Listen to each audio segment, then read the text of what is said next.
All right, just about time for a Framewreck episode. Let's bring on co-host Matt Chapmond to get this all started. What's up, Matt? Matt Chapmond Poe. How's it going, man? Welcome back. Oh, hey. How are you doing, Dyl? Doing well. Subathon's going well. We're more than halfway through. I'm very excited. What you got in your hands there? Is that some notes for the episode? No, I'm actually I'm a bit of a poetry nut. I'm writing a little bit of poetry right now. Mm.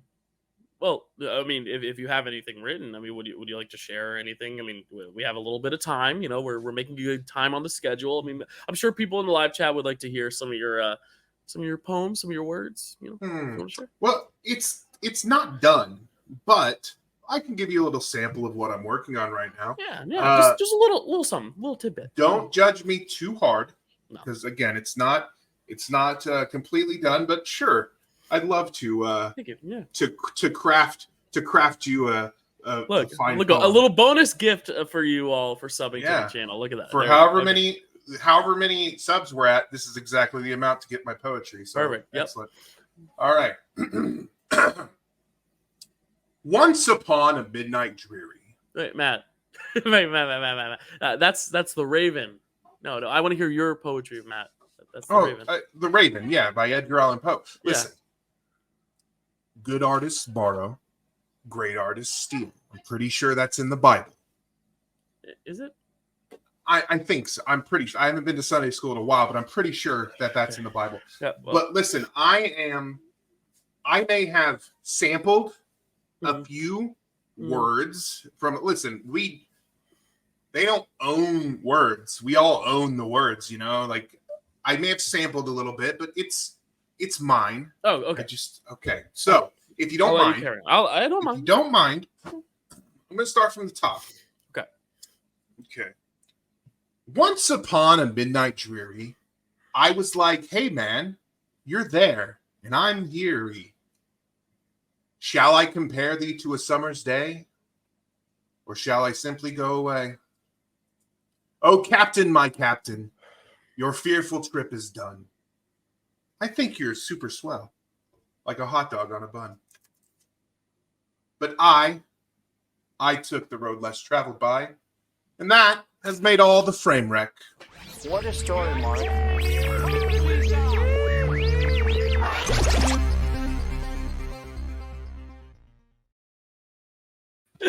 Hello, everyone. Officially welcome to our second Framewreck episode of this 24-hour subathon. Very, very exciting, Matt. Welcome back. Our late night Framewreck edition. Last year, it was late night Twilight. Now we're heading from vampires to poets and ravens and all of that.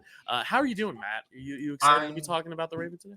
I'm very excited about this. As I mentioned when we announced this, I had not seen this movie, which is weird because I'm a big fan of Edgar Allan Poe and I'm a big fan of John Cusack. So it was kind of like, oh, I definitely should have seen this movie by now. So I was excited to actually get to watch it, and more excited because doing this movie meant that we were going to finally get Stacy on our show. Yeah, Stacy. Oh, Stacy, we got to bring her on. Everyone, give a round of applause in the live chat to Miss Stacy. How's it going, Stacy? Phoenix, today you're a Raven. How are you doing today? I'm so excited to be a Raven. Am I loud enough? I felt like you guys couldn't really hear me before. Yeah. Okay, because my mic might be low. But I am super excited to talk about this movie. I am super excited for all things Poe, any day, every day, and yeah, let's do it.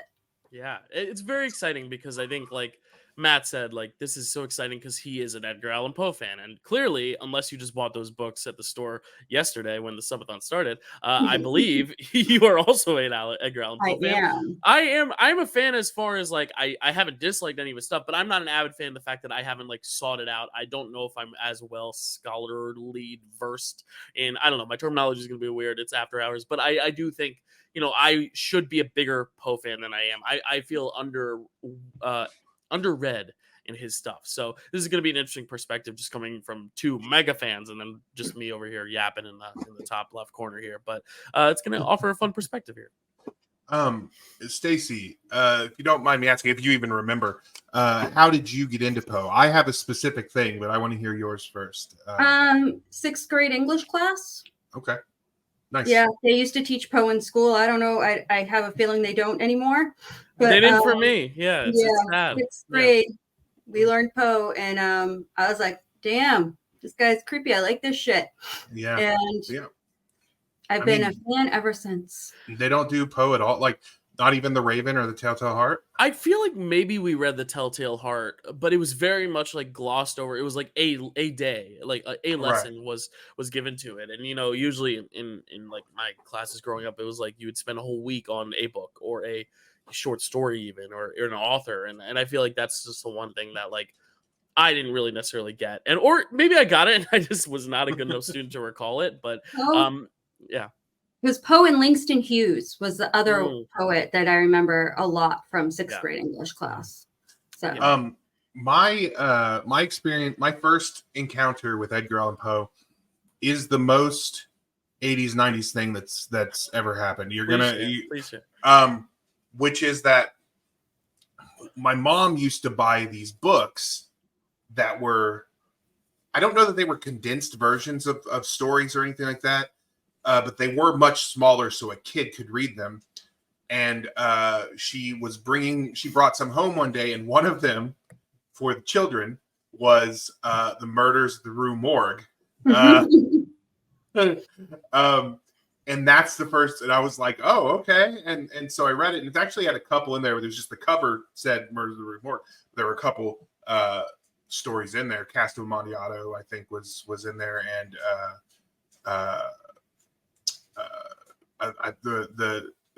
I don't remember. There was another one. But anyway, so I read them. I read those when she brought them, and I was like, oh, this is so awesome. It's crazy to think about how that book was packaged and marketed for children, but not if you consider the 80s and 90s. That's just the way. It's funny you say that, because when my daughter was young, I was never like, I mean, when she was real little, I read her real little kid like books at bedtime. But when she was a bit older, like, 8, 9, 10, I wasn't really into fairy tales, but I did read her some Poe. And then when they got to it in school, she was like, I already know this shit.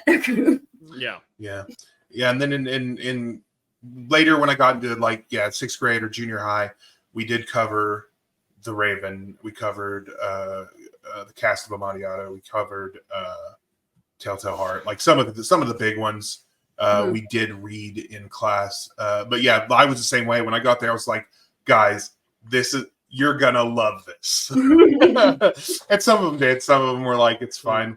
But I was like, guys, this is it. This is gonna be awesome.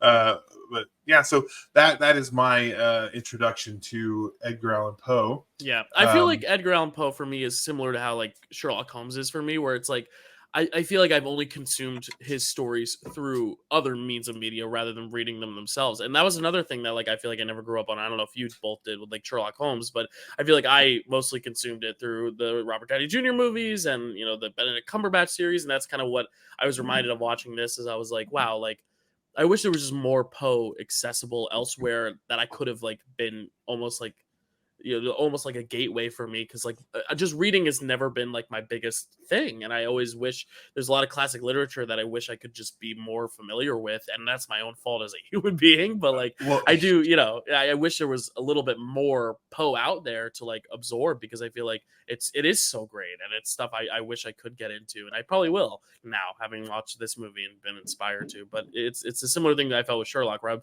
watching this series of Benedict Cumberbatch. I'm like, why have I never read these books? These are awesome stories, I little pro tip for you, that get an Audible account, even for just 1 month. They give you 1 credit for that, and you can usually do that. You can usually get your first month for free. They give you 1 credit for that. On Audible, they have the complete works of No, it's not Poe, but it's the complete Sherlock Holmes. So every story that Sherlock Holmes, every book, every short story, everything like that is in there. It's like 60 hours long, the audio. Yeah. and it's read by Stephen Fry, who is one of my favorite people in the world, and I just love listening to his voice.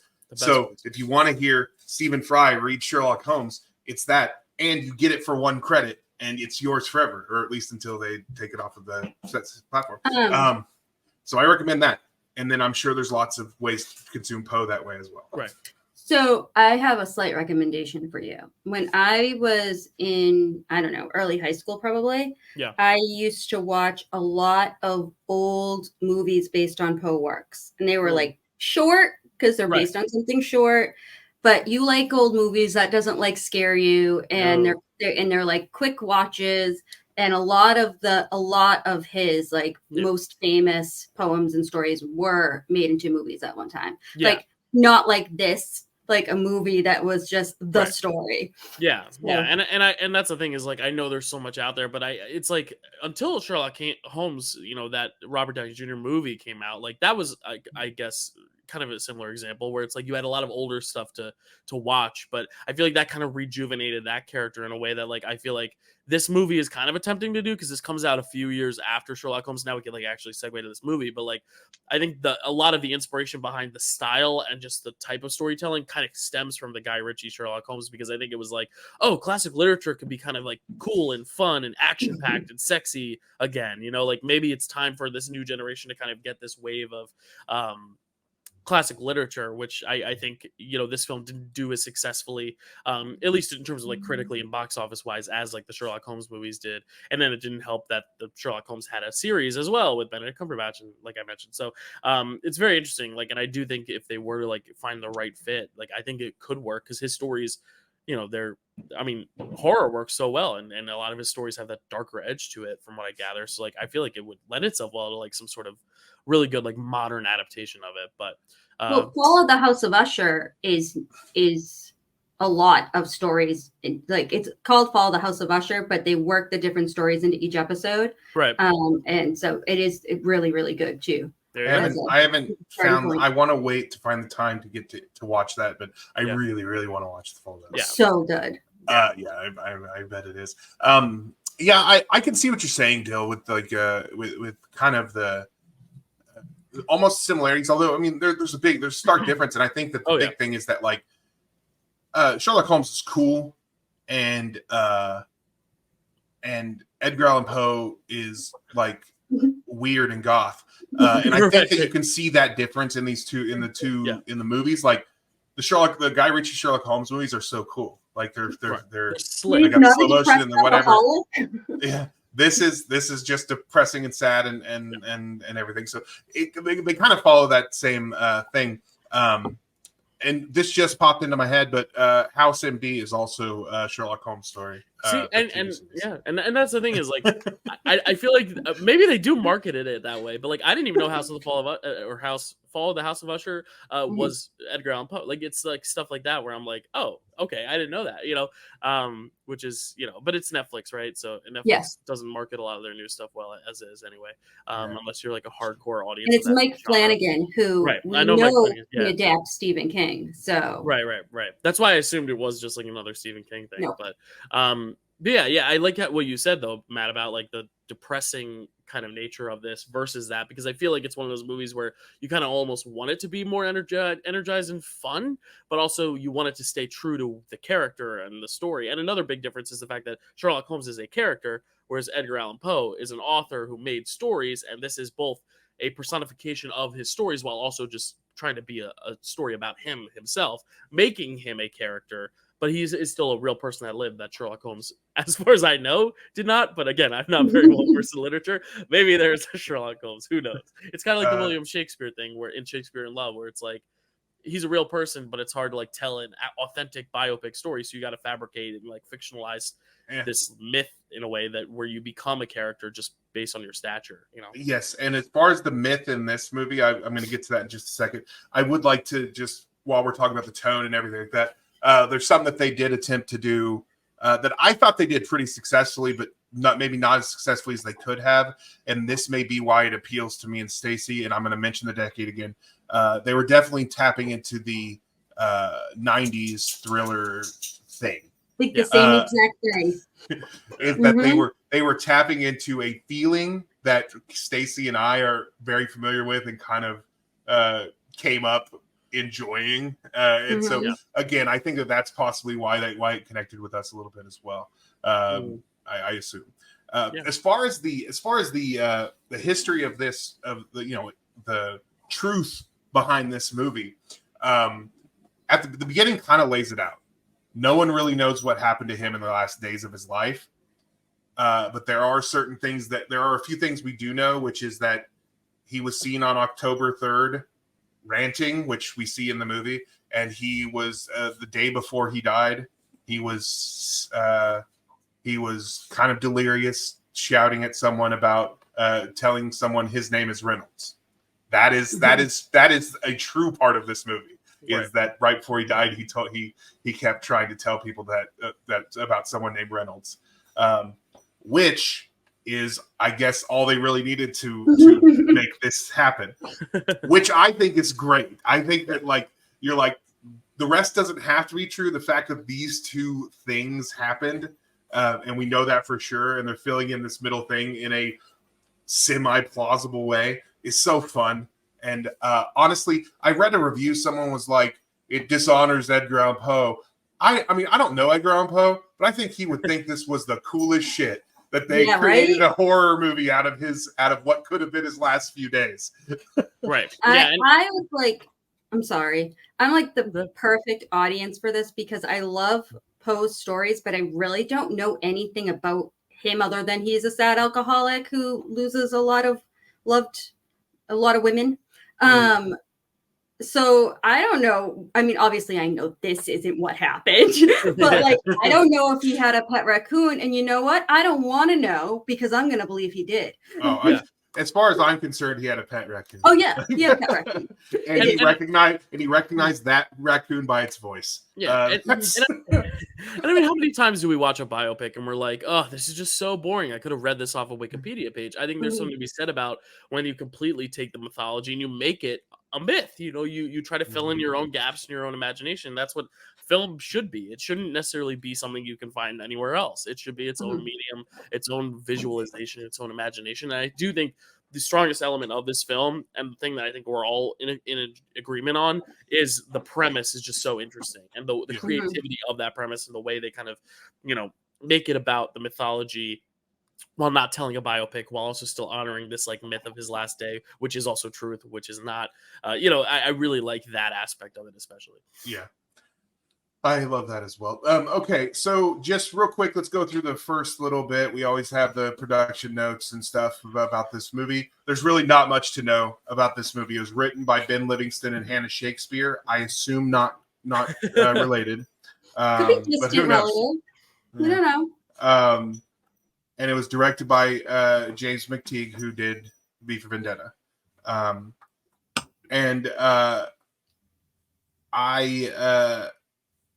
And that's pretty much it. There's not any behind the scenes stories. There's not really any production information except for a few people they offered the role to who didn't take it. That's really the only information we have out there. Can I ask, was Nicolas Cage one of them? Nicolas Cage was not one of them that I'm saw. Shocked. Yeah. It was Ewan McGregor, Joaquin Phoenix, a bunch of interesting people. Stacey's heart just kind of melted and broke. Okay, Ewan McGregor was not for that. It was most of the roles that I remember seeing was for Luke Evans. Which would have been Ewan McGregor. They didn't say who Joaquin Phoenix was, so I assume he was probably wanted for Poe because he's dark and weird. But yeah, so just there's a few people. No, Nicolas Cage was not on the list I saw. But, because I do think what John Cusack is doing in this film does kind of embody a little Cage. I do feel actually Roger Ebert, this is one of the last reviews he ever published, did bring that up. He's like, if you're just gonna do a Nicolas Cage impression, just get Nicolas Cage. But I also think there's something different, a little different than what he's doing in Nicolas Cage. But it is a very Cage-esque performance. It's very big, but then also very quiet, and then very big. It's very funny. Yeah. Yeah, I think that if there is comedy to be had in this, as far as what we expect from a Framewreck movie, it is in. I'm not going to say his whole performance because I think that it evens out pretty well. Really, about half an hour in, it evens out pretty well. That first half hour with him though is so unhinged. Right. He is. I don't know exactly what he's doing. Like, I think Stacey even texted us. She was like, "All right, guys, I'm about half an hour in, and I could see how this might be so bad. It's a good movie." Right. And honestly, that first little bit is just like it. He feels so unhinged, but I feel like he mellows out a lot throughout, where he actually gives a really good, solid performance after that. But before that, he's definitely gone full Cage for a little bit in this movie. He's over the top in a wonderful way. Yeah, which I'm not even like, I'm not saying I'm not a big fan, but I'm just not, again, well versed in John Cusack movies as much as I want to be either. I watched Say Anything for the first time a few months ago. Like, I really do think he's an actor I want to explore more of too, because I feel like everything I see him in is just so different from the last. Like, Say Anything, he's so quiet and shy and calm and cool, and then Love and Mercy, he's just giving this amazing biopic performance, but it's so much later in his career. It's like, it's just so interesting to see him play so many different roles in different ways. He is one of the best. He is one of the best at commanding the screen in all of film. Yeah. It's so good that he is one of like 3 actors who we let talk directly to the camera in whatever movies he wants. He famously talks to the camera a lot, especially in the 80s and 90s. He talked directly to the audience, and it was awesome, and he was allowed to do that. But he has an incredible screen presence, commands the screen very, very well, and that's probably the through line you'll see in his movies. But as far as this, let's talk about what makes this movie great. And usually we talk about the worst elements. Because that's in a lot of these movies, that's all we really have. I think that we're gonna have a good mix here because if I haven't given it away by now, I liked this movie. It's not incredible, but it scratched so many itches for me in a good way. Like in the way I was just like, yes, this is exactly what I want from this type of movie. I'm glad they did this. This is the right choice. I understand why some people don't like it, but damn it, I like it. Yeah, and I think a lot of that stems from what we've been talking about is if you love Edgar Allan Poe, I think this could either be like so your cup of tea because it's so fun and what it does with his legacy, or if you're like one of those people who's very like almost too gatekeepy of it, where you're like, I hate, kind of like what you said, like it's a disservice to Edgar Allan Poe. He would not be happy with this. Like I feel like you have a lot of that contingent online that is very anti this movie because they're fans of Edgar Allan Poe and who love this movie because they're fans of Edgar Allan Poe. And then you have like me in the middle who's like not a fan of Edgar Allan Poe, not because I don't like him, but just because I haven't read enough of his stuff. And I think that's kind of why a lot of it was lost on me in a way. But I also don't think it's a bad movie in the Framewreck way where it's like so bad it's good. I just think it's like, you know, not necessarily one that I was like over the moon about, but also not one that I think is like a total wash either. I think there's good things and bad things, you know? Okay, well, let's hear it. Let's start with a bad thing, Dylan. What is something in it that you thought could have been done differently, or that you thought was poorly executed? Right. Well, I think the biggest thing, and I think we kind of covered this a little bit, because it's staying a little more true to the depressive nature of it, and it's not as action packed. Like I kind of said, it almost feels like at times it wants to go even further and in being more energized and more exciting, but then it would lose the heart of it. But then also sometimes I feel like when they're trying to stay true to the heart of it, it ends up making it a little bit more dull, a little bit more bland and boring. And if you don't necessarily know all the references or don't like know them well enough, I feel like some of it's lost to where it can kind of slug and pace. And I also think just in terms of filmmaking, which I know is something we rarely talk about on Framewreck because it's like mostly about like the dialogue and the performances and the way I guess editing is part of the filmmaking, but like the way things are edited. But we very rarely talk about like just shot composition in general. And I just feel like a lot of the times I was trying to figure out if something was wrong with my TV and the way that like people reacted to that Game of Thrones episode where they're like, it's just so dark, I can't see anything. And also with the sound where it's like, it's so quiet, I can't hear anything. And I felt like an old man watching this at times because of that. Because and again, it might have been my TV, it might have been me, but I feel like if he's not going at a 10 in terms of his energy and level and dialogue, I feel like he's either like whispering all his lines. But again, is that a fault to the movie, or is it a fault of the direction, or is it a fault of my TV? Is it a fault of me? I am also hearing impaired in this ear, so like I really don't know. But like it's more of like the technical elements for me that weren't always working. Like I think the script isn't terrible. I don't think the action, like the actual action and the narrative and the creation of this imaginative storyline is the strength of it. But it is the other elements that for me drag it down a bit, where I'm like I don't think this is a well-made movie as much as it is a good concept, if that makes sense. But I don't want to keep trashing on it because I know you both love it, so I want to hear what your reasons for loving it are too. But I like that we're starting with me though, because I understand what you're saying. When I watched, so the first time I watched it. First time I watched it on my TV late at night. I was loving it, but there were times where I was like, do I need to turn off more lights so I can see what's happening right now? Like, and turning up the volume like all the way up, and then a loud thing would happen. I'm like, oh, my kids are sleeping. Like, yeah, that's the worst when you turn it up and then something loud happens. It happens with almost every movie. Yeah. So I understand that. The second time I watched it while I was working, so I had it on my phone. The very best way to watch a movie, especially like a Nolan movie. Yeah, I had it on my phone while I was watching it, and I was like, got to turn that brightness up, turn the brightness all the way up. And I was like, okay, now I could see it a little bit better. The audio was fine, but I swear there was a point where I paused it, then forgot I paused it, and looked down and thought, gosh, Luke Evans has been staring for so long. But it didn't feel, it took too long. It took a while for me to realize that was not part of what was happening, because there are moments like that in this movie. But so, I do think a lot of men would love it if Luke Evans stared at them for that long. Like, of all the actors, I mean, it's not the worst one to have, staring and gazing into your face. There are moments like that, quiet, contemplative, staring moments where it took me a few seconds before I realized, oh, that's not the movie. I have paused it. So, yeah, it was. So I definitely understand that aspect where you're coming from with that. Yeah. Stacey, you want me to talk now? So obviously, I'm coming at it a little bit differently because I had seen this movie since 2012. I've probably seen it like 3-ish times before this.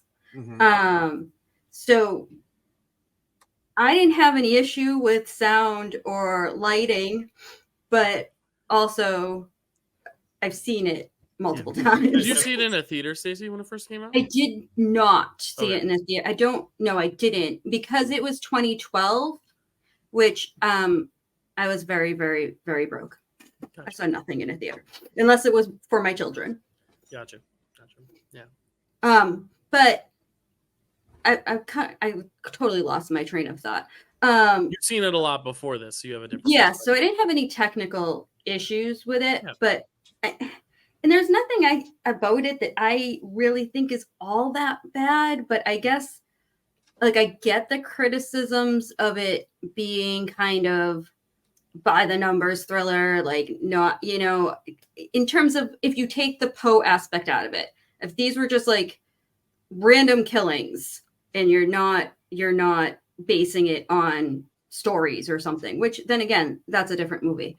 So I don't know. And I don't think it's that predictable, but I mean, it's definitely not predictable. It's not predictable. In fact, I thought they could have made it a little bit more predictable. Yeah, like I think the plot twists are some of the more engaging parts of it. It honestly reminded me of a comparison of watching like a Saw movie, where like it's a little rough around the edges, but like the plot twists are very well thought out, and there's like some really interesting kills too. Like I didn't expect a horror movie when I was watching this, and when I watched it, I wasn't necessarily scared by it, which I guess is a fault of it, but also like.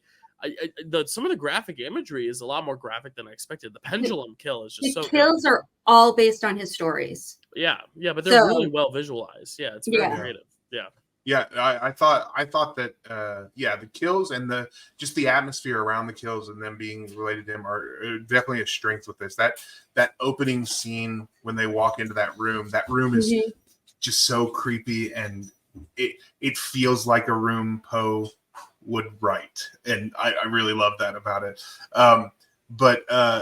As far as there's this thing that streaming has ruined a little bit, which is the idea that a movie that you happen to channel surf to, a cheap thriller that you happen to channel surf to on a Sunday afternoon, is a perfectly reasonable movie that you can sit and enjoy. That kind of movie has been ruined by streaming, because we don't have that. Oh, I happened upon this movie. Yeah, we pick. And I'm watching it, and it's, hey, I had a great time. This is that kind of movie, I think, Yeah. And it's the and it that's why I think that, and because it feels so much like a 90s thriller. I felt the exact same way. That's the kind of thing, like you flip to a movie, it's kind of dark. You're like, hey, I recognize that person. I'm going to finish this movie. And then you watch and you're like, that was great. I wonder what that was called because we didn't know. If we didn't see the beginning, we may not have known. Yeah. It's like I call them the TNT movies. It's not even TBS. It's TNT. It's the second one. I love that. Yeah. And that's something that I love about going back to my parents' house whenever I see them is that my dad, he's got his Verizon Fios, he's got his remote, and he's clicking. Like I love that. I'm like, it never change. He'll watch streaming, but it's like it's very much like throughout the day he's channel surfing. Then at night, whatever they decide to watch on streaming is what they're watching. It's almost like the day, like the lead up is just channel surfing, which I love. Right. I love just like, all right, I've seen that scene in Inglourious Bastards. I love it. I'll go on to the next. Oh, it's Reservoir Dogs. Seen that a million times. Let me watch the scene and move on. Like there's just something to that art of channel surfing that's now gone, which nostalgia. Yeah, exactly. It. Yeah. Okay, so a thing that, and I'm gonna just tip up superlative here because this is a big thing that I really liked, and it's the actor who elevated the material for me. And listen, this was made in the year of our Lord 2012, right? Yeah. 2 years earlier, in the year of our Lord Jay Baruchel, 2010. Alice Eve was in a movie called She's Out of My League with Jay Baruchel. And number one, fell in love that day. Number two, I thought she is going to be huge. She's going to be so big. And unfortunately, she hasn't been. Like, she hasn't reached that height that I thought when I saw her in She's Out of My League. And the reason I say the year of our Lord Jay Baruchel is because that was She's Out of My League. How to Train Your Dragon, and then The Sorcerer's Apprentice, which were all good movies. Like they were all fun, movies for that year. And he was in them, and that was his year. We give that year to Jay Baruchel. Yeah, what was her last credit? Was it Star Trek Into Darkness, or has she made? She's been in she's British also. Like right, so she's John Cusack is the only big, John Cusack's the only American in this American movie, which was filmed. And he sounds like it, which is one of my few criticisms is that he sticks out so much that way. But anyway, I'm sorry, continue. So she's been in some stuff. I looked her up. She's been in some stuff over there, and I'm sure some other things. But she didn't blow up like she should have. Watching this movie both times, I was like, I was back to that thing when I saw her and She's Out of My League, where I'm just like, this girl should be so big. She was so good in this movie. She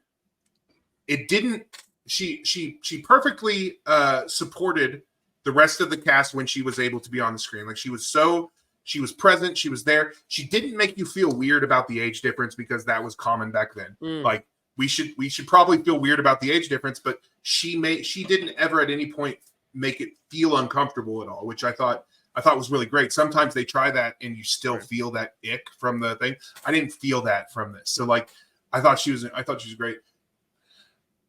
Unlike a lot of these type of movies, once the girl is kidnapped, she's useless and you don't really see her anymore until she's rescued at the end. We kept getting to come back to her. She kept getting to do this great dying sequences over and over again. She also fought back, which I really love. So there was a lot. She actually had a lot more to do in this movie, and I thought she was really, really good. And I was very excited. To me, she was besides the Poe stuff and the atmosphere and all the stuff that I've already mentioned, she was my favorite part of the movie. I have a question. I remember that distinct shot of her bursting out of the coffin and getting out, because buried alive stuff, I can't do buried alive stuff. I hate it. It makes me uncomfortable, reasonably so. I mean, it's effective filmmaking if it does. And honestly, that's some of the better shot stuff in terms of lighting, because you can actually see in the coffin, it should be the opposite. Right. but her bursting out of the coffin, but then does she get put back in? Because he rescues her from the coffin. So can I answer this? Because I've actually rewound it. Yeah, because later I was like, wait, and for some reason it took me a few watches. She Buffy Summers season 6 is out of there, and then she gets back in. That's what he writes. because he's writing a story at the same time for the newspaper. And I think that's what he was writing, that she burst out, because it is cutting. He's writing at the same time. But I had to go back and rewind it to like see, because you're right. I thought the same thing. Like, didn't she burst out? Why is he digging her up? Well, the reason I say that too is because when it happens, I'm like, fuck yeah, badass girl power. And then it's just like, nope, never mind. She's gonna be saved by the guy, and that's one of the elements that I was frustrated with. But I get it. Like, I know, I know it's a very very particular criticism, but I was so ready for her to like have this big standout moment. So yeah, I wanted to rewind it, but I was on a time crunch and just fitting in so many movies for this whole 24-hour thing that I just didn't have the time to do that. So I'm glad you did that, Stacey, because I was just so like, wait a sec, didn't she just have this awesome moment? But yeah. But I like her in it, Matt. You're right. I like your explanation for it, Stacey. That's not what I got from it, but maybe yours might be correct. I just, to me, because she gets caught again, right after. So it didn't seem that weird to me. I just thought she was just buried in a different coffin. Well, and if that's the case, then that's so fucked up. That's even worse, because it's like, oh my god, you have to, like, not worse in terms of like filmmaking, but just worse for a person. Like, you have to be buried alive and then get back into the coffin and buried again. Like, oh my god, I could never deal. Like, by the time she's dug up, she's almost dead. Like, it feels like she was fine before, and then it was worse the second time. Is what I have a kind of a different take on her busting out of the coffin as you guys do. Okay. I thought it was kind of ridiculous. When I thought it was real, I was like, okay, so she's been in this coffin for how many days? She's got no food or water. She's practically dead, and now she can punch through it. Really? And that's why I bring up Buffy, because in that show, she punches through her. She's so bloodied up, and they reference it many times. You have bloody knuckles and all this stuff, and here she's out of there, not a scrape. I'm glad I went back and thought that part wasn't like real, because I thought it was kind of bad. Yeah, the only reason I thought it could be the reason she got out easier is because the coffins themselves weren't as thick. Like it was almost like flimsier. But why not punch her way out day one if you can punch her way? Like, that's the thing, is like she was stronger the first day, so why not punch out then? Like, well, they did kind of cover that a little bit. Well, number one, there's all kinds of light in that coffin, so it's not deep. Yeah, it's not deep. It's not a thing. Yeah, it's kind of weak anyway. But she did start messing with the wood, right? Like trying to took out of her pocket or whatever. She had a little pin. Pulled it out of her little that's a different thing that you guys probably liked more than me. But the other reason I think that it was what he was writing, because I don't think that there was necessarily enough time for the killer to get her and rebury her in the time frame that it would have all lined up. Right. That was the other reason I went back and was like, wait, what the heck was happening here? Yeah, unless she burst the lock off a coffin or something, because if you break right through the coffin, you gotta get a whole new coffin, you gotta dig a whole new plot, So yeah, and that's actually a really good point, because there was a point where I was like, he's writing like fiction, like he's writing things that he doesn't know is happening, and then showing it, and I'm like, well, how does he even know that that's happening? But if that's literally the fiction he's writing for the thing, that actually makes a lot of sense. That in his mind he sees her as that survivor, which is kind of cool. Yeah, Alice Eve, I do, back to your original point though, Matt. I think she is very good, and she's someone that when I was watching and I was like, do I like this or do I not? But I think it's more so like I didn't think the character was as well written as it was performed in a way. But she is very, very good in what she does. One last, before we get into like the really great things about it, I do want to talk just one last criticism, and that is the fact that it is about a writer, and it is so much about that old historic language. I did feel at times that sometimes it was slipping back and forth between like, oh, here's how we talk in 2012 versus here's how Edgar Allan Poe would speak and would talk and would write. But I'm just not enough of a scholar of his work to know what his sensibilities as a writer were. So I didn't know if that was actually like kind of mirroring his own kind of style or if it was just an inconsistency. And I don't know if it was. I don't think it was inconsistency. But yeah. Here's my take on it is that when Edgar Allan Poe was speaking in that flowery Victorian that romantic Gothic language, he was always doing it for someone. He was always doing it for the audience that was around him. Yeah. It wasn't when he was just talking to like when he's just talking to what's his name, Fields? Is that whatever his name is? Yeah. Fields, when he was just like talking to Fields, he wasn't like in the apartment in his house. He wasn't doing that. Like that's kind of how it felt to me, is that whenever he was being flowery and gothic and that it was always for the benefit of the people around him. I will say there were times I thought the same thing, Dylan, and not necessarily Poe's lines, just little things here and there that even like I wrote down, and maybe this would have been said, and this probably isn't even the best example of it, but I happen to have it written down anyway. But when she's screaming and the killer is like, "Shut it, Emily, or I'll shut it for you."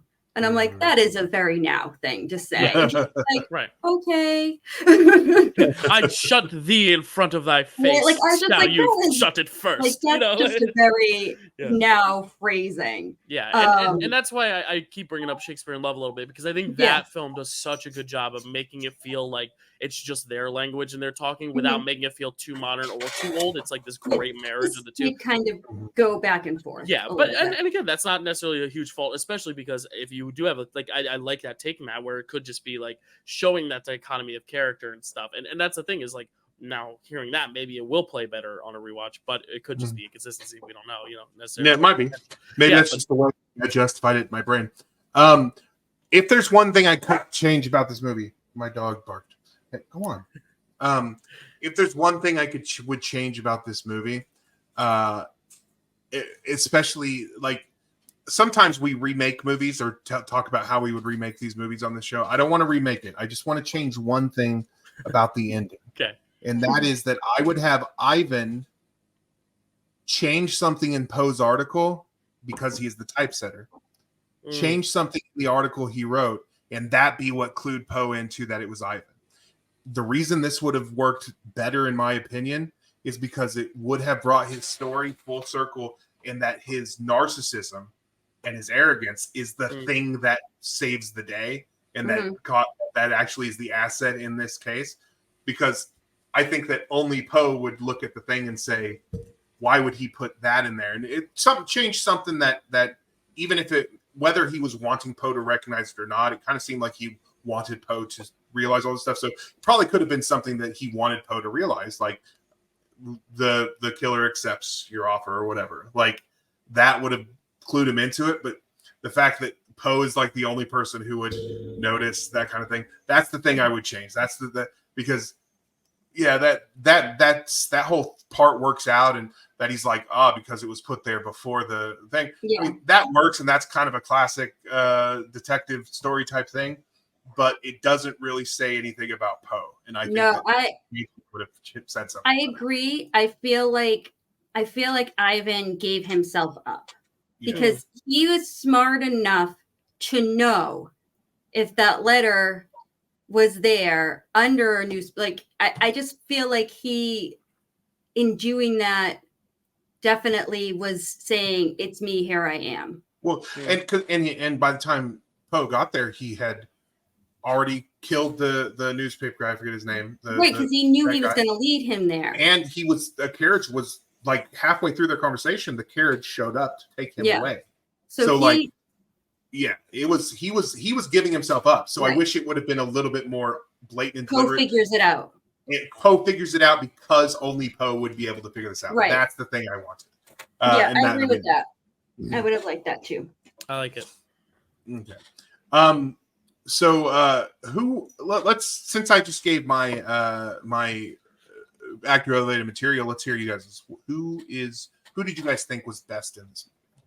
I mean, mine is a little almost like one of those things where if they're in a movie, they're the best part of it, which is Brendan Gleeson. I just think if Brendan Gleeson's in a movie, you're probably the best part of it, unless for somehow you're acting alongside Colin Farrell in The Banshees of Inisherin, where he's slightly a little bit better. But like even then, like there's a case to be made. But I really just think Brendan Gleeson's the best in everything he does, and I love him just in general. So that's like the main reason. It has nothing to do with his character. It's just like he just is never bad, Mm-hmm. I agree. Yeah, Brendan Gleeson being Brendan Gleeson is always a good answer for that. I wrote that down just because I knew that would come up. Right.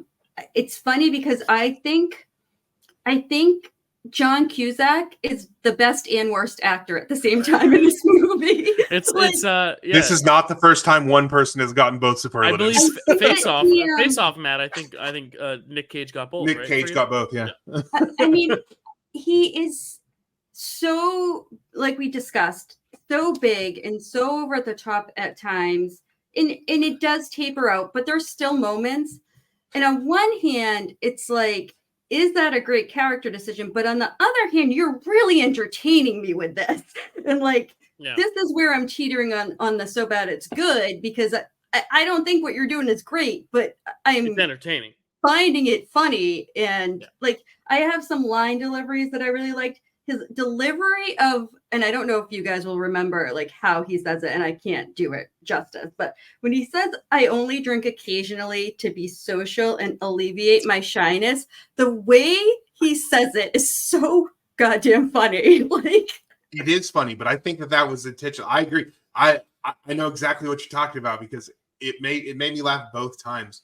Mm-hmm. It's obviously a joke for the audience, right? And the way he says it is very, very funny. But I think that is a good acting choice by him rather than oblivious one. Yeah, I don't know. Like, it's weird because I guess it depends on what you're going for. Like, that's why I think he's the best and the worst, because I love what he's doing.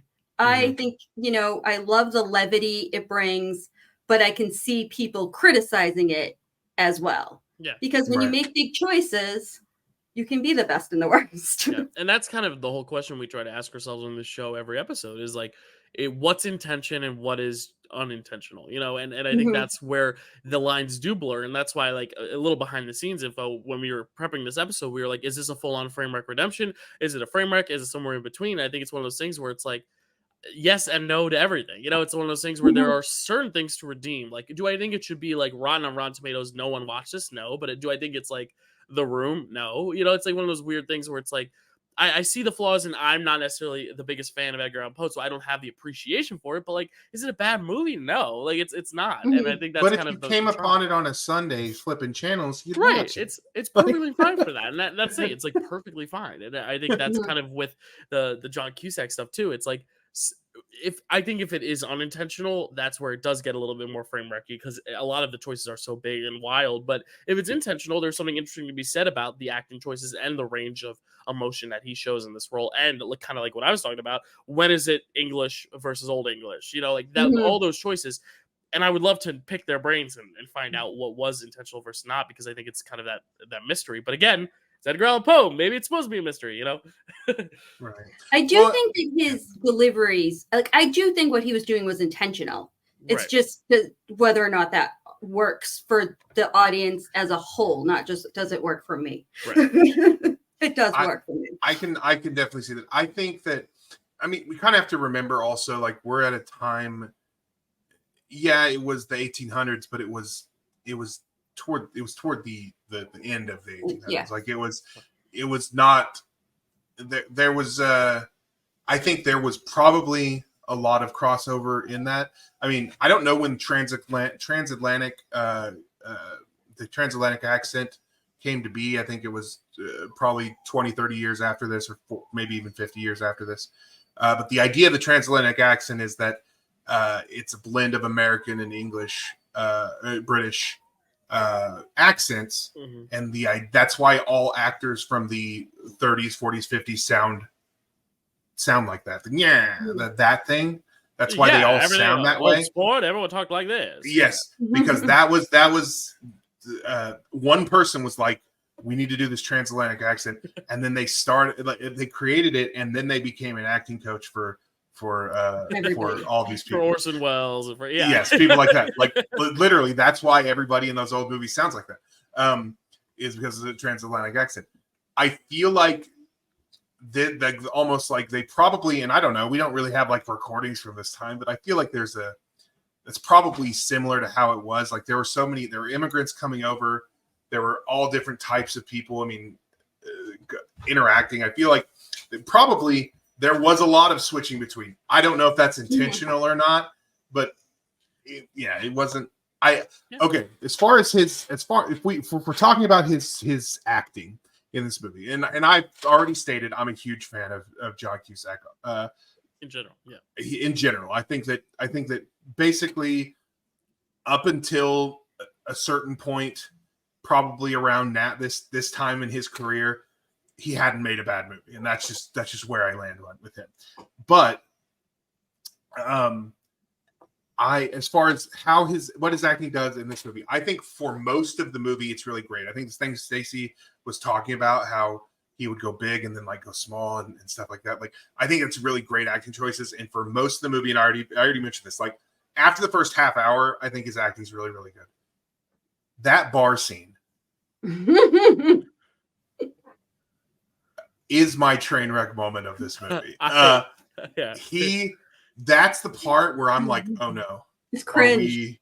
Are we? Yeah, exactly. I hesitate to use the word cringe due to my age. But that's how I feel. Yeah, that's true. It's almost like that burrito, or what was it? Hot Pocket scene in Battleship that we talked about, Matt, where it's like the whole film, whether you like it or not, is a film, and then there's this one scene that just doesn't feel like it belongs in that. Like, it just feels like its own separate short film to be analyzed in and of itself. Like, that's what this scene feels like, almost, in a way. Well, maybe because it's also set at a bar, but. Here's the thing: the movie, it's trying to establish something that the movie establishes just fine on its own. Right. It's trying to establish that he is at the end of his career, which we know because he's about to die. Because when they tell us that at the beginning of the movie, right. They establish that he is at the end of his career. They establish that he is an alcoholic, and they establish that he is a narcissist. Those are the things that they establish in that scene. But the rest of the movie does it so much better, establishes every one of those things in such a better way. So the movie is completely unnecessary. Or not the movie. The scene is completely unnecessary. Yeah. His performance, I don't know what he's doing. I hope that it's a director's choice and not a John Cusack choice, because good Lord, this is where he's at his most cage. It's just it's such a bad scene, and he is just bad in it. And like I said, the rest of the movie, I love him in. I think he's great. Yeah, this scene, and I do think because it happens early, it's like that thing where it sets the tone. Like Stacey, you were saying, like the first half hour, you're like, is this a Framewreck movie? Because it's early enough that like this, if this is your establishing of the character, character intros are so important. You think of like Vito Corleone with the cat. Like there's certain character intros that are just so iconic and so amazing. Joker in The Dark Knight. These iconic characters, like this is the character introduction, essentially. Maybe not the introduction, but one of the introductory moments. So it's like that's kind of the tone you set for the rest, which it does not necessarily align with. And sorry, and it's not like the rest of the time, it's entertaining when he's being a little weird or big or tongue in cheeky. Yeah, like the line that you had mentioned. Good. In the bar scene, it is not funny. It's not entertaining. It is just kind of like, what is he doing? Why? There's a part of me that feels like John Cusack was not supposed to grab that man's drink and drink it, and then he did, and that just became the shot for the movie. But it just feels so abrupt and almost like the guy almost seems like shocked by it. But then he does get up. They may have added that to it, but I don't know. It just everything feels weird, and they also do the worst establishment line in the whole movie, which is when he was it's not in this scene. It's in like the next scene. Because my worst line of dialogue might be this, but I want to hear it.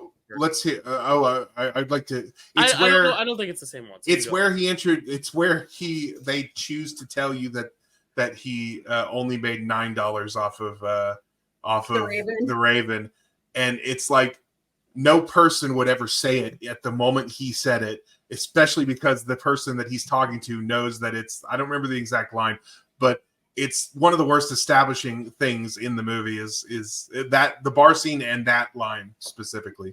Was that yours or is it? Mine is actually, I think, in the bar scene. So we could say okay. later when we get to our. Well, we're kind of sprinkling the superlatives around. But I want to talk a little bit more also on why you guys love it too, because now I think we've gotten over a lot of the bad, but what are some other reasons why you guys love it? I want to hear more. Well, do you want to know my least?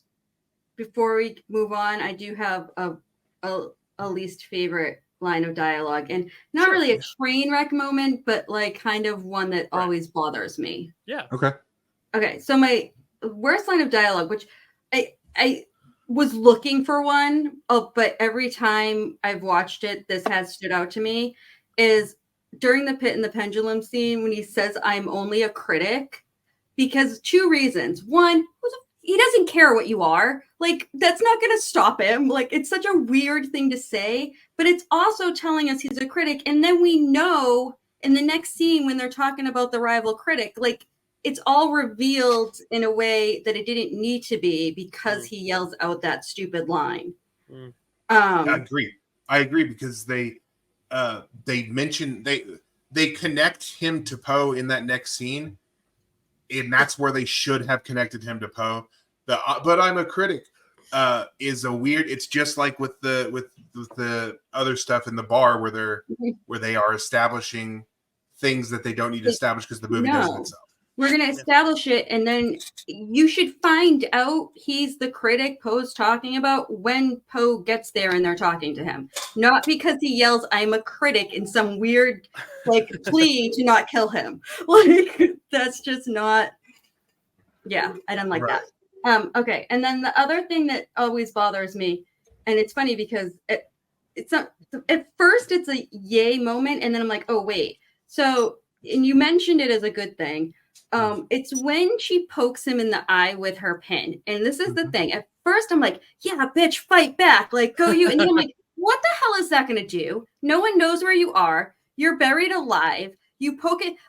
All you're going to do is piss him off. And if you do manage to do more than piss him off, you're still stuck. What good? And there's just no logical reason to do that. And it drives me crazy. So, that bothers me. It's not really a train wreck moment. It's just something that I'm always that is just bad decision making. Yeah. I can see that. I choose to tell that part of my brain to shut up and just, and I enjoy that part, but I definitely understand in another movie, it probably would have bothered me as well. I also, as a woman, maybe, I don't know if it's a woman thing, but I also often kind of think how I would act in certain situations like that. And so I'm like, oh, that's smart. And then I'm like, no, that's not smart. Don't do that, Stacey, if you're buried alive and you dig a hole. Don't poke the guy in the eye. It's not going to help. So that could be the other reason it bothers me so much. That's fair. But that's it. For me. Nice. Okay. So who did you guys think, because we talked about this before. I thought the twists, the twists and turns, were really good in the movie, but I did think that they could have made it a little bit more obvious by the end, where you could have guessed it. I think that's kind of where it failed a little bit in terms of the mystery. That and on second watch there were a few things, but they didn't. I don't feel like they did enough to do that. So my question to you guys is, who was your number one suspect when you were watching it the first time? Stacey. Stacey wasn't my suspect. I should always be your number one suspect because I am devious. Stacey, who was yours? I'm trying to remember, because you got to remember the first time I watched this was in 2012, maybe 2013. I think at that point I suspected the newspaper guy, but not. I suspected the other newspaper guy. I think.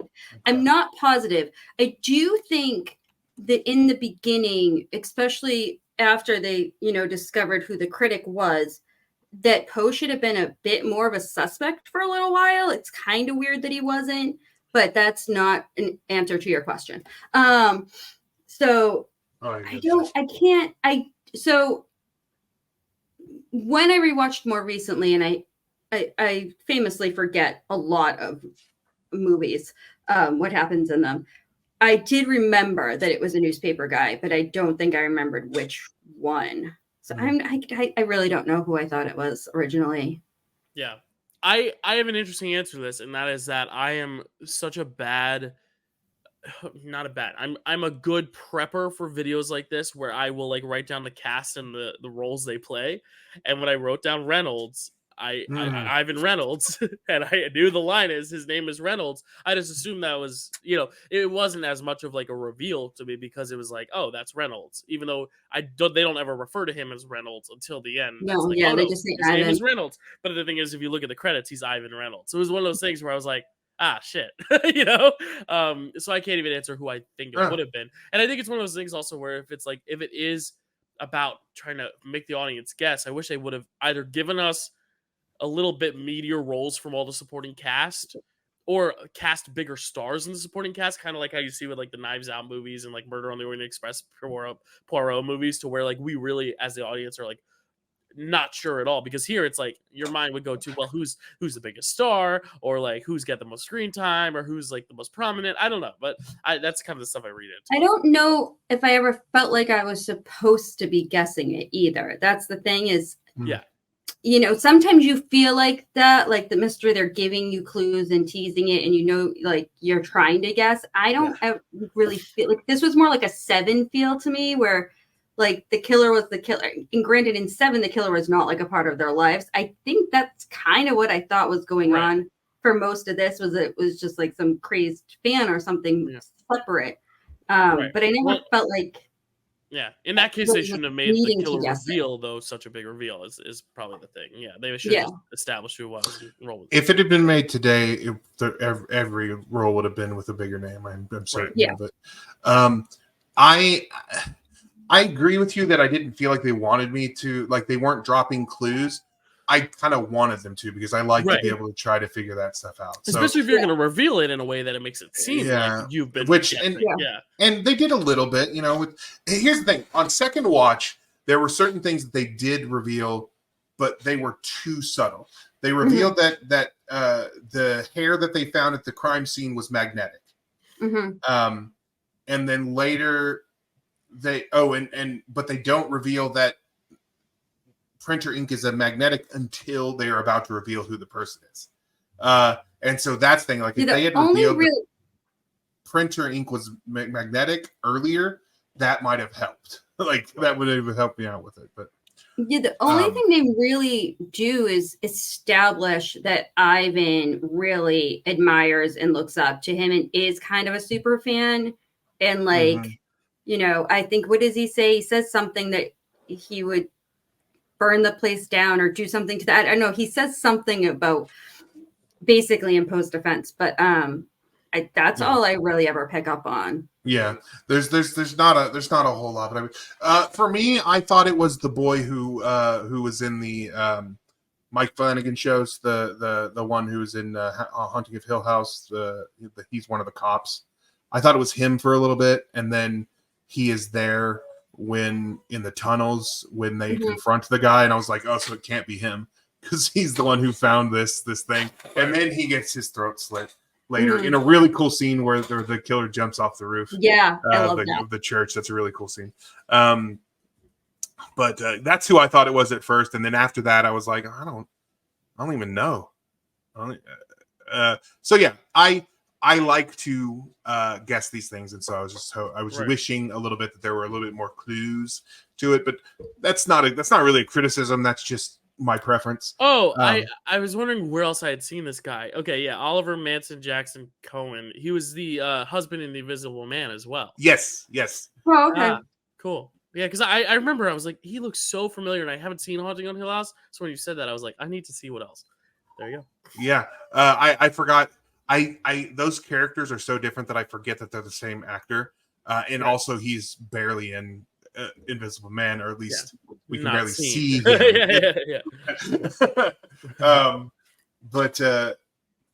So that is one thing for me. I've talked about most of the things I love about this movie so far.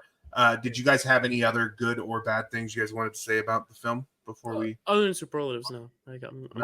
Stacey? I mean, we've kind of covered it, but not totally. I just really loved how they used the stories for the murders. Like, it was just in such a satisfying way for me. I would have liked to see somebody in the wall. Like, that was the only thing I was kind of like, I can't believe they didn't put somebody in a wall. But other than that, and this is maybe where being a Poe fan elevates it quite a bit, is those murders are just so satisfying as little nods to all of his stories. Right. It's kind of like Seven, kind of how like each one is the 7 deadly sins. It's something that you can immediately tap into and like, oh, I recognize that one. I recognize that one. And like movies shouldn't necessarily be that, but if you are a Poe fan, which there are so many, like this is a great way to like just get creative with it and not make it as generic. And I wish I was a bigger Poe fan because I think I would have genuinely liked this movie a lot more if I had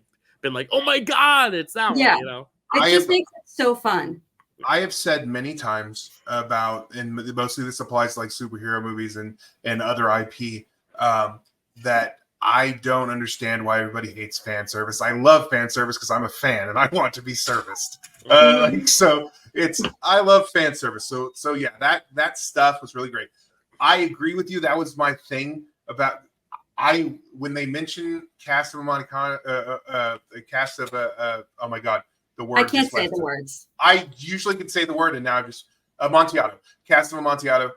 When they mentioned that, I love that story so much, and so when they mentioned that, I was like, we're gonna see someone get walled in, and they don't show that, and even like when they do go behind that, it's just another it's just to a tunnel, like it's like not even like walled in.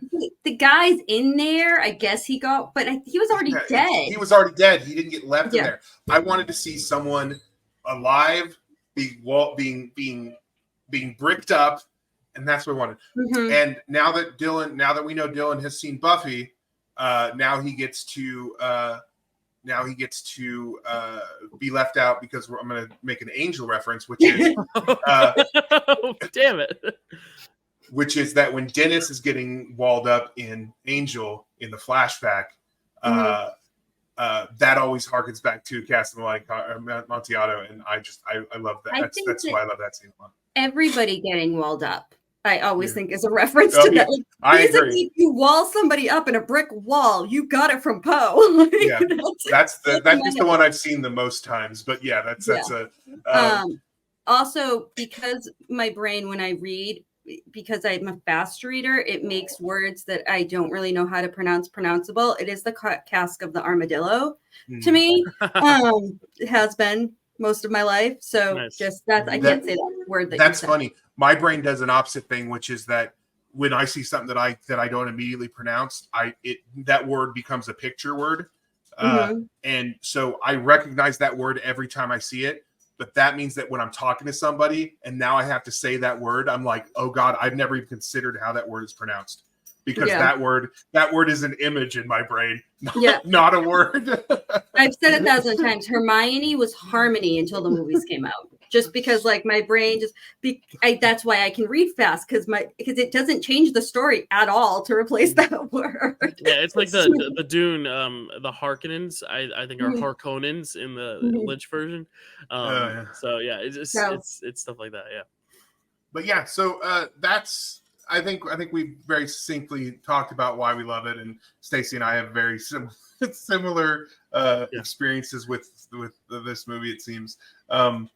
But let's talk about. Okay, so I already talked about my actor who elevated material. Did you guys mentioned yours as well? Right? Yes. Worst actor. I don't really have one. But if I have to have one, it's John Cusack just for that one scene. Yeah. Yeah, I think he's the biggest strength and biggest weakness to a lot of elements in this movie. Yeah. I think that Luke Evans is really, really great in this movie. I think he has a little bit of an arc of where he starts out familiar with Poe's work, kind of, but not a fan. I don't think he really likes him very much in the beginning. And he never says that, but he has that great line where he says, I've read your work. He said, Poe says, it's always nice to meet an admirer. I said, I didn't say I admired it. Right. And I don't think he really likes him that much as a person. Then again, Poe says he won't sit down because it's easier to leave. So it's not like he makes a great first impression. But I think it's kind of, he toes the line back and forth between liking him and not liking necessarily his work and stuff. And I just think he shows it really well in an understated performance against everything else going on that grounds it very well. And shout out to Luke Evans. He does a good job. Yeah. I agree. He's really great. Luke Evans is interesting to me because he has a few different types of characters that he plays, and sometimes it works really, really well, like this. But this is the same kind of character that he plays in that Dracula movie that's really bad, and I think that doesn't work quite as well. And then he's also like the Beast, and I think he's good, and like he is very hit or miss for me, but I think he's really good in this movie. I think I like his arc. In Beauty and the Beast, yeah. Oh, he gets on. That's what I meant. That's what I meant. Dracula Untold.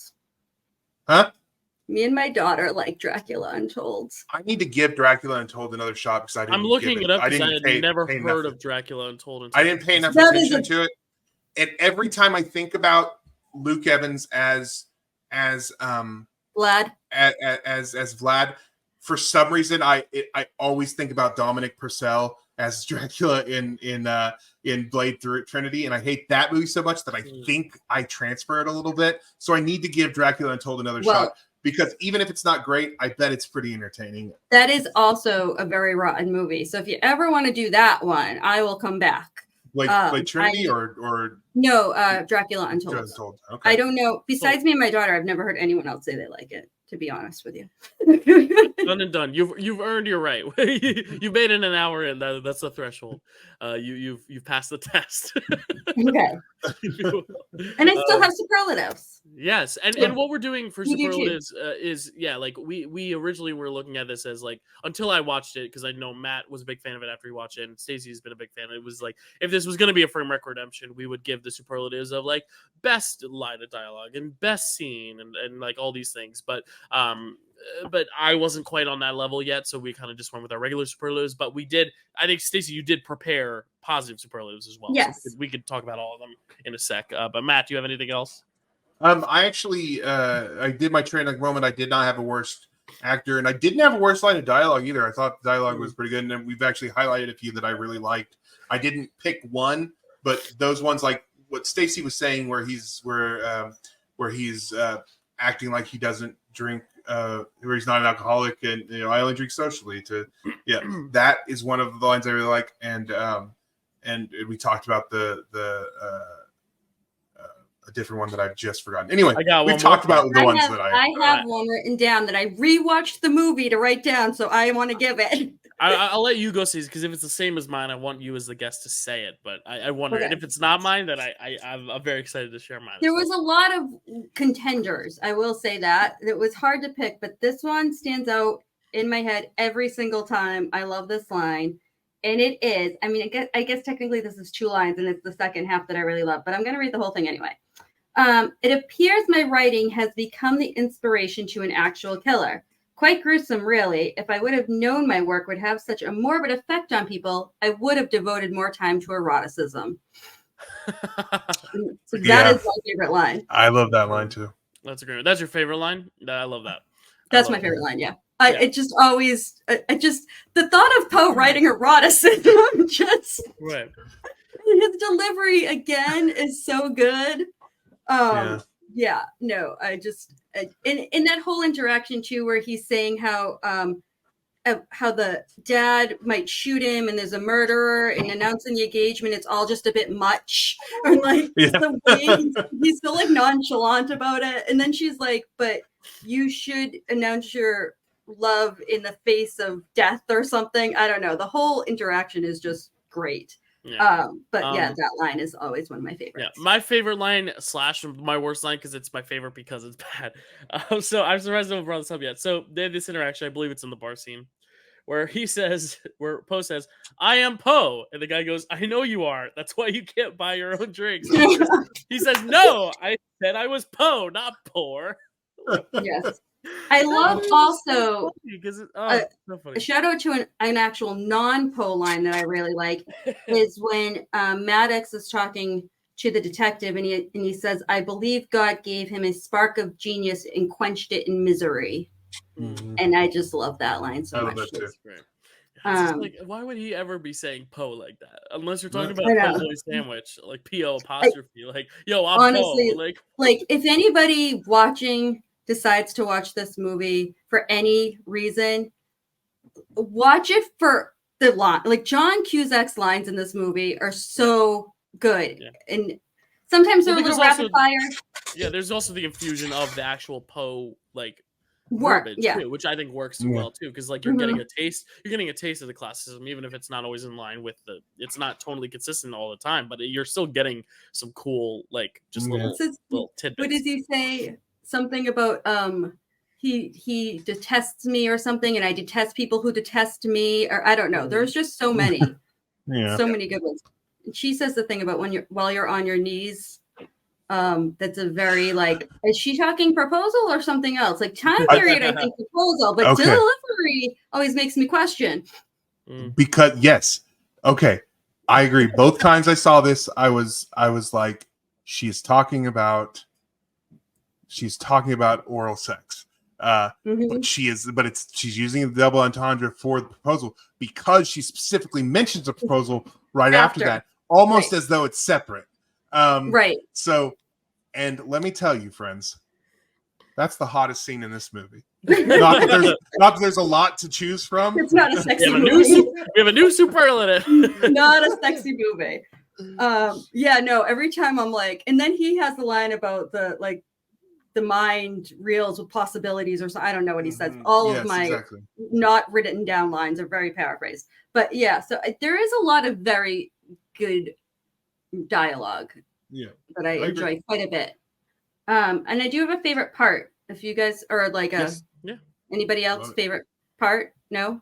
I think I've talked about all my favorite parts. For me, it's like the kills themselves because they're inspired by the tales. Like I think when I do read it back and revisit this movie, I think I'll like this movie a lot more, and B, I think the kills will hit that much stronger. Oh yeah, definitely. Because they'd be great in any Saw movie as is, but in this movie with the context behind it, I can imagine they're even better. Yeah. So one of when I went a long time between watches at one point, the thing that always stood out to me, and it continues every time I watch it to be one of my most anticipated / favorite parts, is the ballroom scene. In particular, when Death comes riding in and you think he's going to kill Hamilton, like it's all set up that he's going to kill the dad, and he doesn't. It's a messenger. And then, and then you find out Emily is gone. But it's just such an extravagant kind of big scene, and the way he rides the horse straight into the ball. I don't know. I always really love it. I like decadence too. So, that's part of it. I like that scene. I actually like everything about that scene. The way that they foreshadow the horse, they make it seem they build your expectations to what's going to happen by constantly showing the horse approaching and then him coming in and just being like, oh, I love that. I love, and this goes back to the chemistry between Alice Eve and John Cusack, which I think is pretty good. Which is really good. But I love when she's like, I'm waiting for someone else, and then he asks her again, and then she looks and she instantly knows that it's him. I love that. Yeah. It made the connection feel very, very real, and I really like it. So yeah, the whole ballroom scene, but the horse part is obviously the big part. Yeah, that's my favorite. Yeah, nice, cool. And I think that's it. All right, so before we get to the scoring, usually we talk about legacy. We know this film was not well received, however, this actually is a really good example of why I don't really care for the Rotten Tomatoes method of film criticism, because it has a 22 on Rotten Tomatoes. But on Metacritic, which does a percent score based, does score based rather than binary based, of score critics. based. Yeah. It's like 44%, which is a mixed review with a mixed reception for it, rather than just a rotten one, a bad one. So there is a difference there. Cinnamon score is not great. It's because it's not an A, but it is a B+. So the people who went and saw this first gave it a B+. So I think that the narratives around how well people like this is different than the Rotten Tomato score, which is what most people look at, is going to tell you. But that's really all that we have, that there is about the legacy. It was there's not really much else to talk about. 16 million box office, so not too great, but it's I don't actually have the numbers up of how it placed in the box office, but we don't really care about that because inflation. Okay, so that brings us to the matter of the score. And once again, if you're watching this for the first time, we score on a Framewreck scale, meaning that the highest score is going to be something that is bad but also entertaining. Lowest score is going to be something that is not entertaining, or bad but not entertaining, or entertaining but not bad, and then everything in between. So I will start with mine. I gave it 1 pit out of 5 pendulums. Damn it! Is that? Oh no! No! I could improv it on the spot. I'll find something else. Sorry, man. But yeah, I gave it 1 pit out of 5 pendulums. I think it's a good movie. I'm entertained by this movie, and it's not a bad movie.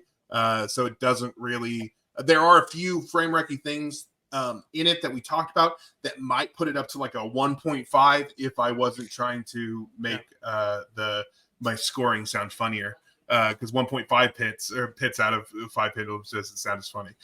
So maybe it could skew just a little bit higher, a little bit closer because of that. But ultimately, I was so entertained by this movie that it gets both times. Rewatch did not hinder my enjoyment of it. So I can rewatch this movie a lot. Yeah, I found out. So for me, it's entertaining and it gets a 1. I'm gonna share what I said because I was also thinking like 1.5, and I was like, it just doesn't flow off the tongue. So I wrote down. I'm so happy you picked pit and pendulum though, because it's such a fun alliteration. So I said a pair of pits on the 5-point pendulum. So 2. I went 2. A pair. A pair of pits. It was fun. Stacey, do you have a score for this one?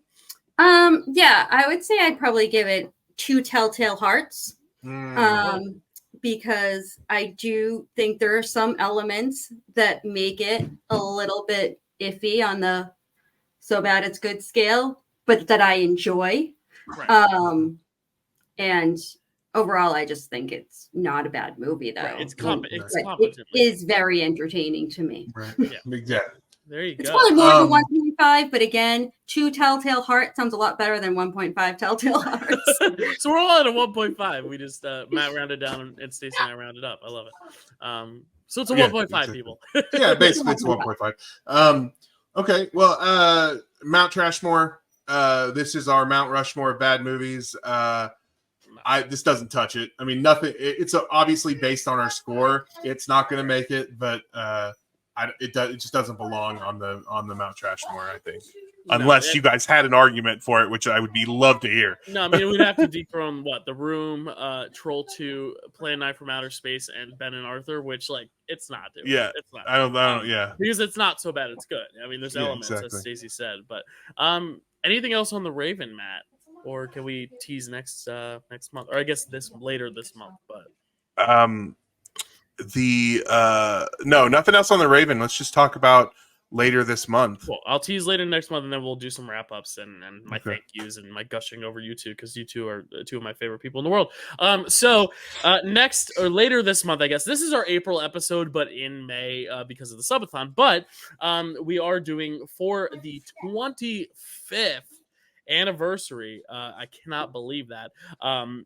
Of Star Wars The Phantom Menace being re-released in theaters. We figured we could do that, but like I feel like so many people have talked about Star Wars, so let's make it a little bit more fun. And we decided we did this experiment a few months ago, which was really fun, or I guess maybe almost a year now, called Framewreck This, where Matt would be on our Picture This show with Chad, and Chad would be on our show Framewreck with Matt and I.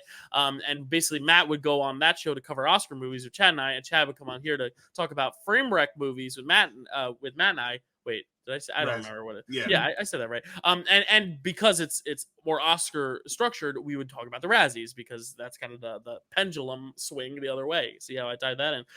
So we are going to be talking about the overall 1999 Razzies because, as we know, Star Wars: The Phantom Menace was nominated for Worst Picture.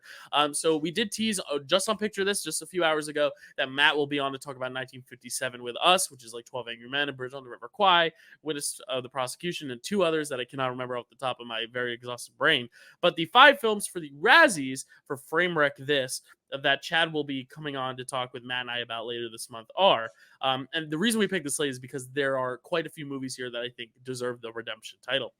But the 5 film slate is Big Daddy, The Blair Witch Project, The Haunting, Star Wars Episode 1, The Phantom Menace, and Wild Wild West. Now, really? You hear all those titles, some of those movies have you going, that's a Worst Picture nomination? Some of you are probably saying, yep, that sucks. Some of you are saying, it was bad, but it wasn't that bad. So that's what we're going to talk about. Some of the films are legitimate frame wrecks. Some, I think we could consider frame wreck redemptions. But that's what's going to be fun because not all of them are redemptions. And not all of them are bad either. So I think that's going to be a lot of fun. Matt, any thoughts on that slate?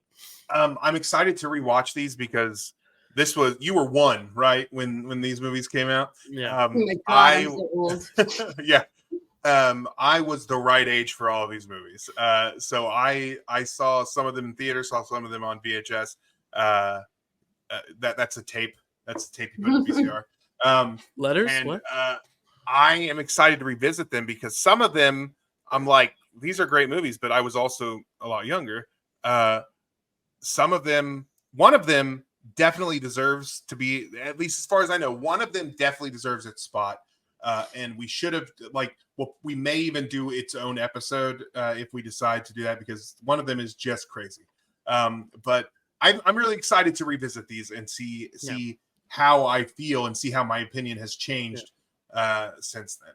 And I've only seen 2 of them, so I'm very excited to watch 3 of these for the first time. Which 2 have you seen? Or do you want to not reveal it?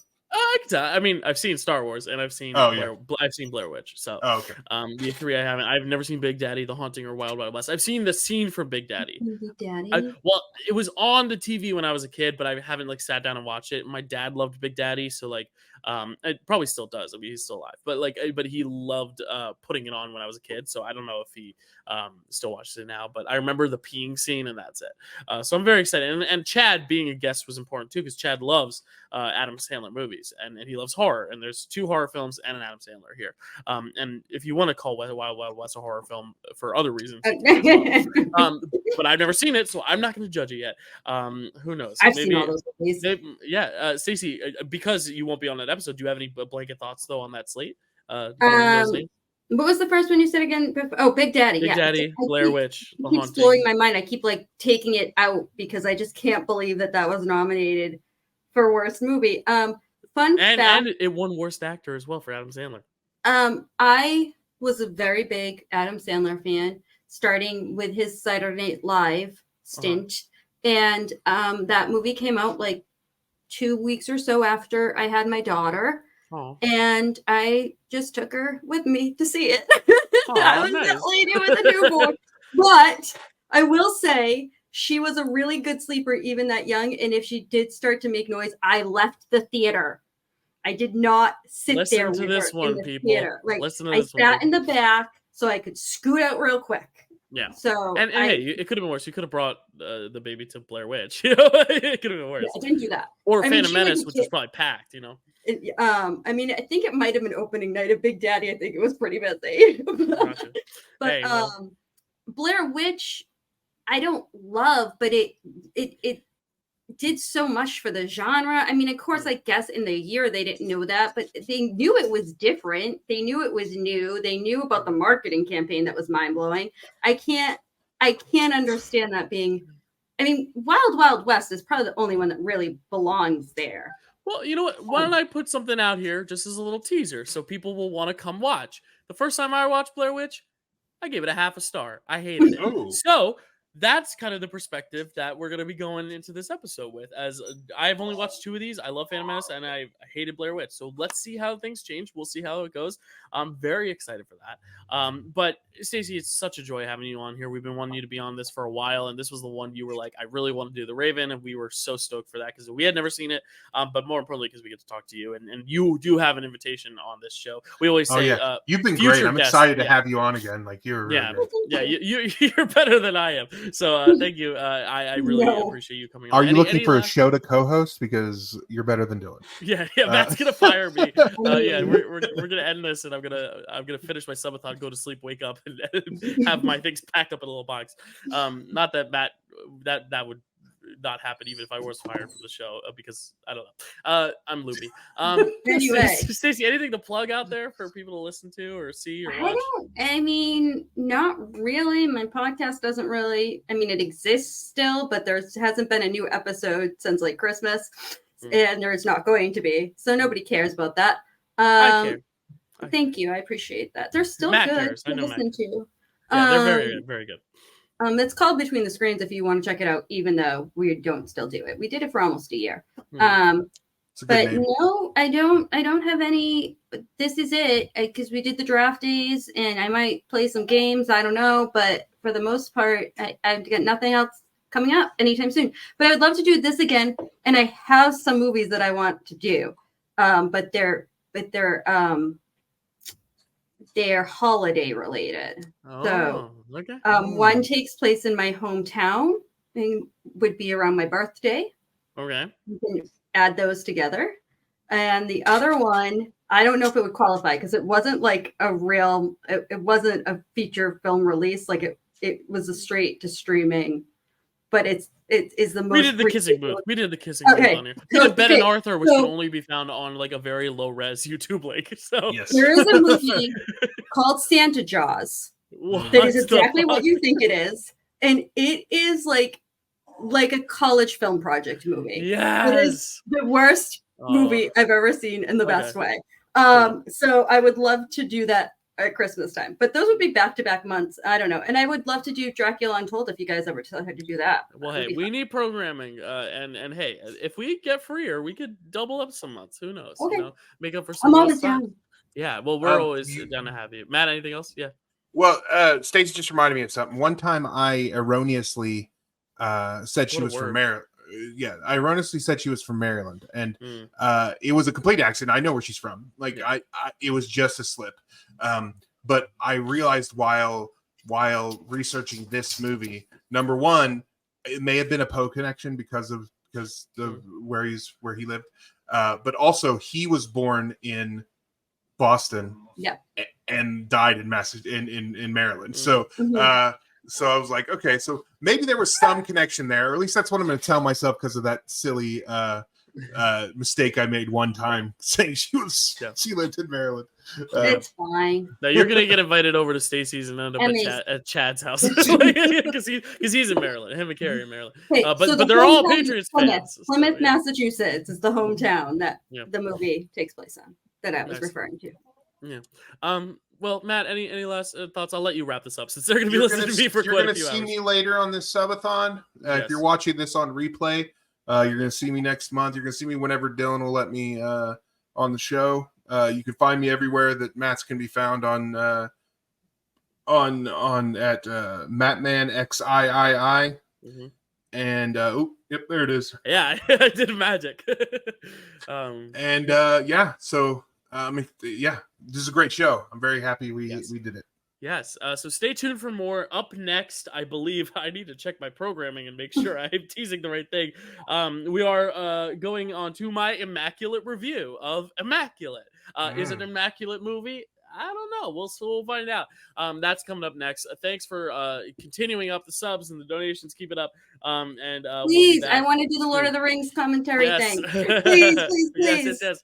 If we haven't hit 25, I don't know. But yeah, I don't know. But we will at the very end of the subathon, I will recap what we have unlocked so far. But as always, as I said in the video, until the end of the week is when I'm allowing the subscription banner. That's right. So we still have time if we haven't hit all these subscriptions we want, and I haven't been calculating. But thank you all so much for watching Framewreck, and we'll see you very, very, very soon. What a story, Mark.